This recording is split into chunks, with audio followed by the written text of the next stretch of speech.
Welcome to R&R, where bad media from the past needs a beating. Oh, not today, and this time we're going to do something special. We're going to look back on 3D technology and what made it such a huge milestone back in my time. And to start off, let's go back to the early to mid 90s. Now, to tell you the truth, 3D technology was actually out even before it became a mainstream threshold. There was actually 3D illusion movies being produced even before then, like Jaws 3D and Amityville 3D, which came out in the mid-1980s and I wasn't even born yet. However, back in the early 90s, CD-ROMs were making a major debut back then. And this shifted the huge technological paradigm for many video games, movies, and paradigms alike, which eventually led to the development of DVDs later on. I mean, that was actually a big thing at the time, being able to see play in 3D computer graphics, almost like you would explore in the real world, which is one step closer to virtual reality. A giant leap in the graphics and media. Virtual Boy is so advanced it can't be viewed on conventional TV or LCD screens. The earlier 3D movies were even worse. Some B movies actually more like PS1 graphics and full motion videos. And some even attempted computer animation that looked so realistic you couldn't even tell the difference between live action.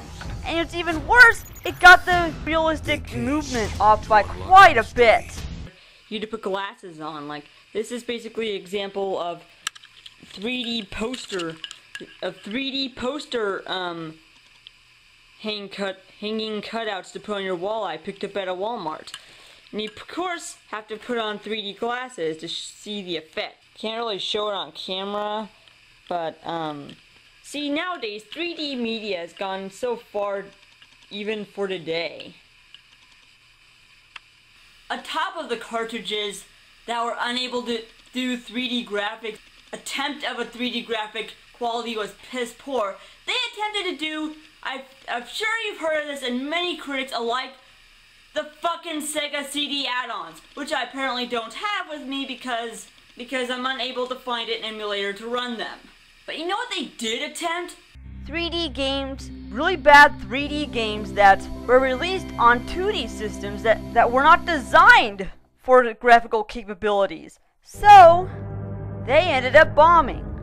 First up is a horrendous RPG with a stupid plot and broken game controls, and a really bad first-person camera perspective. However, you'll notice the problems as soon as the game starts up. And now first is the storyline. It makes no sense and is just unbelievably silly.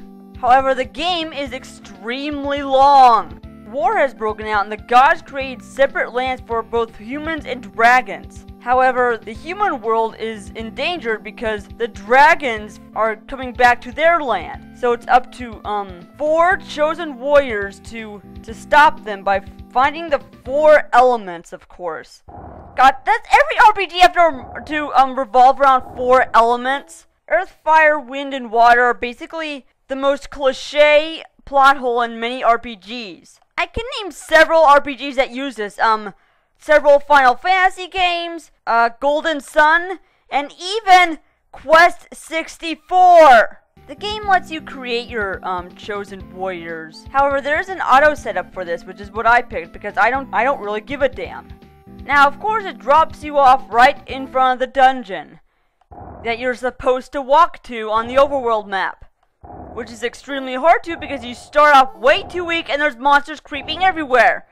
It's such a high battle frequency rate. Yeah, you remember my Quest 64 review where I commented on how high the battle frequency was and how annoying it is? Well, guess what? Drakkhen wins by just a hair. And to top it all off, you can even encounter battle while standing still. How fucked up is that? I try to access my menu screen to set up my characters, and all of a sudden I'm attacked by some scorpion nailing my characters. I don't have anything to revive them with. However, fortunately, there is a wandering merchant who to actually sell you some potions and things to heal and revive your characters. But the problem is, he appears at random, which is really terrible, because if you need him the most to revive, like say 3 of your dead characters, that asshole won't appear, and yet you're fucked. This is a serious issue. And sometimes you'll appear right at the beginning of the game before you even encounter a battle and get any money for it. What's the point of appearing here when you don't need him and don't have any money? And there's no way to call this fucker. He just vanishes as soon as he appears. You just have to be in luck. And I'm just getting started with the gameplay.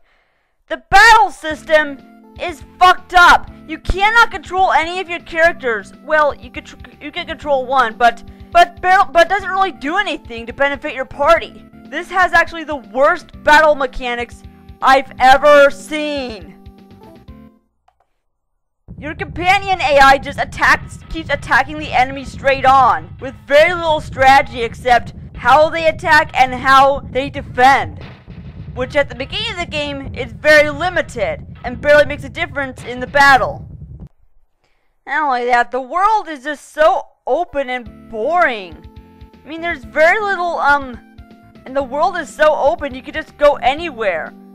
See, the game just doesn't throw you right into a situation, and because of that, it's very easy to get lost and you have no idea where the hell you're supposed to go at most times. And it's even worse, you can accidentally, with the very bad first-person camera perspective, if you go over those blue mats, which is supposed to be water, I mean, how do you leave out the animation for water? How are we supposed to know it's water if it doesn't move? But if you go over there, your characters walk in and they drown. So you have to pull them out quick, otherwise it just drains their health until it's game over.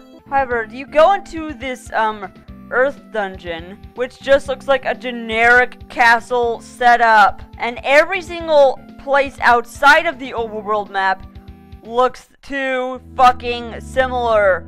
Dark, gray, monochrome bricks. Everything you see is gray.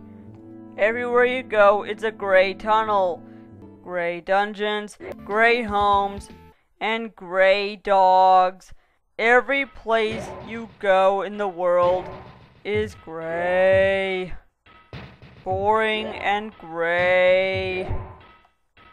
So after going through the first dungeon, you find this Earth Prince Drakkhen telling you that his sister is in the castle to the east. Okay, sounds simple enough. I just go east, right? Nope. And apparently, as soon as you to the east lies this field of red and blue arrows, and if you go near them, this dragon falls down saying the castle's going into rubble. And I'm like, well, fuck you! I actually need to get there because this is where I need to go next.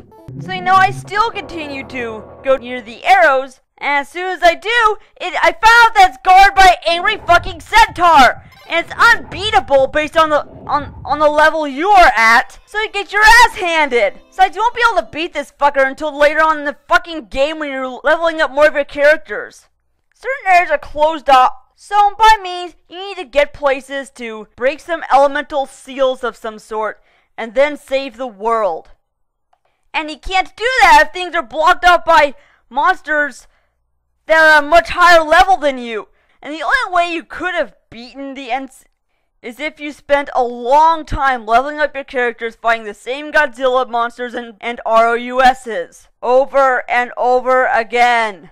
And a lot of things you run into on the overworld map don't really provide much either within the western half that you're restricted to. You go into this lady's house, which you think is an inn to heal your characters. All she says is, give you a hint if one of your characters is poisoned. I mean, I don't need that stuff. I already know how to fix poison. You need a potion that's capable of healing poison, as with every other RPG. Help me out here, lady. Do something for my dying characters. You have something better to do than just staying in your gray house the entire time. I mean, Jesus. You see, not everything on the overworld map doesn't turn out to be what they are. And you'll basically find out later on. When you run to this landmark that appears to be a well, and you bump into it, this black laser shooting panther head pops up, making this obnoxious sound, and will keep shooting until you die because this guy is unbeatable. I'm like, what the hell? Where did you come from? I was just walking across some well, and then you all popped up and keeps lasering down my characters. What is this? The Death Star from hell? Are you supposed to beat him? Maybe he is unbeatable. What kind of a sick joke is this? Having a death trap over a landmark you're not supposed to cross over and while saying, "Ah, fuck you, you can't go here." And you probably won't have any chance of beating him until you're at a much higher level. So good luck with that! See, this game is absolutely broken. It was rushed beyond recognition, despite the fact it had many ports to many systems. I don't really need to go into much detail because the storyline is as basic as possible and the world is as open as possible. Basically, go to 4 regions of the world, or your continent, which is just one generic square, unlock all 4 seals to the 4 elements, and then you save the world. The end. It's something like that. The ending probably isn't even worth seeing. However, despite this, it even spawned a sequel called Dragon View, which is an action RPG where you do have full control of the character. It's not entirely perfect, but it'll do okay. I'm surprised Drakkhen just provided a sequel despite of how crappy it was. Maybe the developers wanted to make up on how poor of a job they've done.